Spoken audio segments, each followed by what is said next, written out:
Today's video is sponsored by Graveyard Goods. Yeah, this isn't even like a joke one.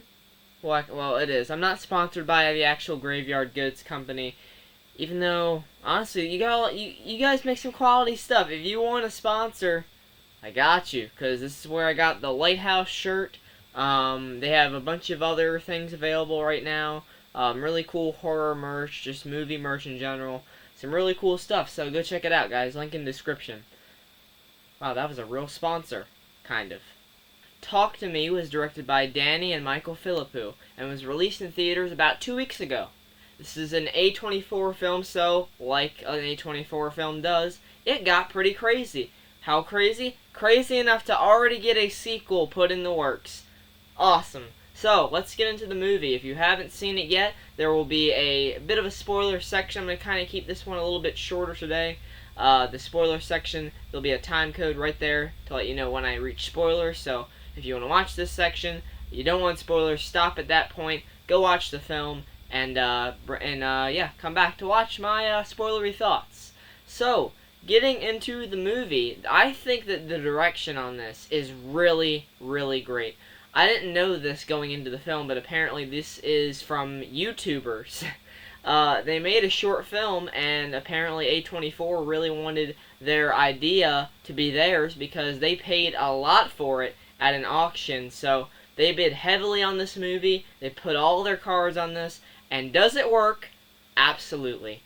I think that this is a really great new kind of horror. You know, it's not completely like on its own in terms of ideas. I mean, these are a group of teens, you know, messing with powers that they don't understand. We've seen plenty of that before.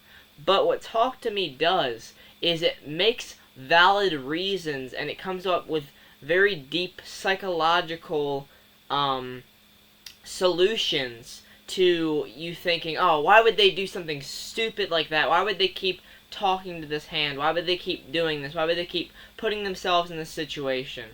And I think that's a really great way to make this stand out as a horror film. I feel like it does a great job doing that. This is an Australian film as well, which it kind of gives it a new, I don't know, like a new tone, kind of like a new perspective, for me anyway, because I haven't seen many movies that are from Australia. And yeah, this is a great just use of their language. The scenery is great. Just the overall feel of the film, it just kind of stands out. Like, this movie is really great at standing out amongst all of the other horror films we've gotten this year. We've had bloody gore fests like Evil Dead Rise, and we've had less than stellar movies like Winnie the Pooh, Blood and Honey, which even is getting a sequel. Great. But with Talk to Me, you get a really awesome psychological meltdown throughout the entire movie. You get some brutal moments in there, absolutely unforgiving moments where you have these characters messing with, like I said, something they don't understand and paying the price. And in some cases, even I had to look away. There is some absolutely just some gross stuff in this movie. I'll get into it during the spoiler section, but it goes hard in certain scenes. It's not as gory as, you know, past horror films we've seen this year and years prior from A24, but this is still a really, really good time. I think our main character really does, you know, hold their own here, because we're dealing with a character that has lost her mother, okay? Then you have the fact that the Talk to Me, the hand, reaches out to dead spirits, so naturally, of course, the one that she's talking to for the most of the film is her mother, and she kind of just spirals out of control, because once you let go of the hand, you're supposed to kind of slip back into, you know, your normal self. But when our main character does do it for the first time, unfortunately she's not able to be broken free in the correct amount of time you need to go back to normal, as the demons, well, I say demons, the souls kind of take over, and that's where you get the part from the trailer where she's creepily, telling someone, run, run, run, which, oh man, there is a bunch of moments in this movie where they don't feel like jump scares, but like there's just certain grotesque moments when the first interaction happens with the hand, and you actually see from the person's perspective what they're seeing. It will throw you off guard. It will absolutely catch you off guard. And I really enjoyed that aspect of it. And I feel like over the course of the film, very nice pacing, setting the stage for this finale, kind of tearing this group apart, and also having a bit of emotion in there. I wish there was, one of my complaints of this movie, the dad character of our main character, of course. There's a few scenes where it kind of hints to what happened with the mom. I'll get into it during spoilers. I'm not 100% clear on it because the emotion wasn't hitting me as hard as I would have wanted it to for this kind of story. And yeah, I just feel like that would have needed a bit more time. But other than that, I really don't have any complaints. I'm going to give Talk to Me an 8 out of 10. I think it's a solid A24 movie. It's very high up there for me. At least top 10. And yeah, I'm looking forward to the sequel because that's going to be very interesting. And we'll talk about the potential for that in the spoilers. So thanks so much for watching this part of the video, and I'll see you guys for the spoilers. Entering spoilers, our boy Riley, he really gets the shit end of the straw here. Yeah, man, that entire scene is brutal. I request that if you haven't seen the film yet and you're just watching this, even now that you've been spoiled for the scene, buckle up because it gets brutal. So what happens is they're at this party at their house, and they dare the youngest kid, he's underage, to put his hand, do the talk to me to the hand.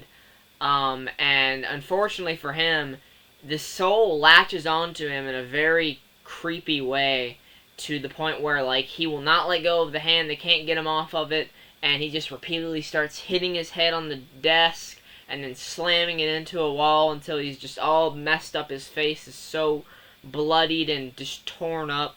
It was brutal. And then later on in the film, you get a scene where this poor sister character, her best friend is the main character who actually convinced Riley to do the thing with the hand. And it is just really upsetting because the sister character is trying to do all she can. Her boyfriend likes the talk to me thing. Her friends are into it. And now her best friend is really hooked onto it because she knows she can talk to her mom through it. Then she gets Riley to do it and messes Riley up. And then they're taking care of Riley. And then literally any chance that Riley has of getting, escaping from these souls is just prevented. He just keeps trying to kill himself, banging his head up against the wall some more. Very bloody, brutal scene. It's hard to watch, honestly, for me. Very, very grotesque. But eventually, our main character, she goes far off the deep end. And as per usual with A24 movies, within the last, 15 minutes, all hell breaks loose. She's imagining that her dad is trying to kill her, so she stabs her father in, legit real life, kills her father. Well, actually, no. Sorry about that. I thought she did for a second, but then in the final parts of the film, the final minutes, it's revealed that he did survive. But she stabbed him pretty good.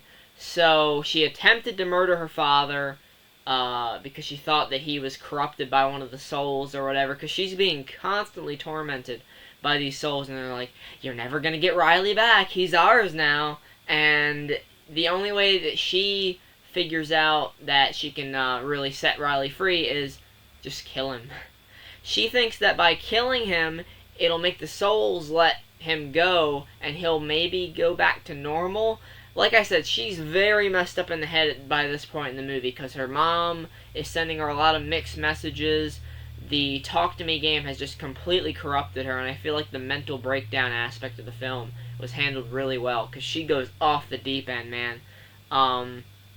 It's kind of karma, in a way, because earlier in the movie, She's on her way to the first where they first play Talk to Me, and they see a kangaroo in the road. It's injured, and she leaves it there, which is super messed up. Man, you got what you deserved. She leaves the kangaroo there, and just all hell breaks loose after that. So that's the moment. She could have done something different, maybe. And if she had saved the kangaroo, who knows? Maybe they would have let Riley go. It's kind of used for symbolism. At the same time, it's just very dark how she just thinks, oh, the only way I can set my friend free is by killing him. So she literally goes to the hospital, and the sister is trying to call her mother there to look after Riley because she's like, no, my friend is crazy. She is absolutely insane. You need to go to her right now. You need to stop her. She cannot be with Riley. She takes Riley out to this open highway, and right before she's getting ready to kill her, the sister character manages to push her out onto the road, or at least it seems like, from my perspective, and I looked up some ending explained after this, and they say it too, she actually jumped off into the road, gets hit, and then there's a moment where she's lying there, and you're like, okay, is she dead or not? And then she starts moving, and she's like, what, huh? But then you realize, this is what's really great about this ending, no one is interacting with her, no one can see her, and you slowly watch as everything just starts getting dark around her. She's seeing Riley is all better, her dad is all better, they all kind of go their separate ways, they're safe, and she's trying to run after them saying, hey, it's me, let me out or whatever, and everything just closes off, and then you get this little scene where there's a candle, and then there's an arm going out of it, and then she puts her arm around that arm, and it's revealed that she is a dead soul now playing, she is a soul that is sitting opposite someone who has started playing Talk to Me. So she has went from playing Talk to Me to being on the receiving end of Talk to Me, being that dead soul, and having the person say, I let you in. There's a lot of potential with this. I'm really, really, really excited for it, because they can keep reinventing it, I'm sure, with, even darker scenarios, maybe even bloodier kills and stuff like that, maybe some more, because this movie doesn't have a high body count. It's literally just, if you want to count the mom, sure. If you want to count, there's a guy at the beginning who kills himself. That's one, for sure, who plays Talk to Me. He ends up killing himself, stabbing himself, he's dead. And then you have, of course, our main character. So she is now a lost soul among all these other ones that are going to be on the receiving end of the game. So I thought that was a really great twist, a very awesome ending. Yeah, that's going to be it for this movie review. Let me know what you thought of Talk to Me down in the comments below. I'm interested to hear your thoughts on this one, because it's a very, very good horror film in my opinion. One of the best of this year so far. And, yeah, I'll see you guys for the next one. Take care, and goodbye.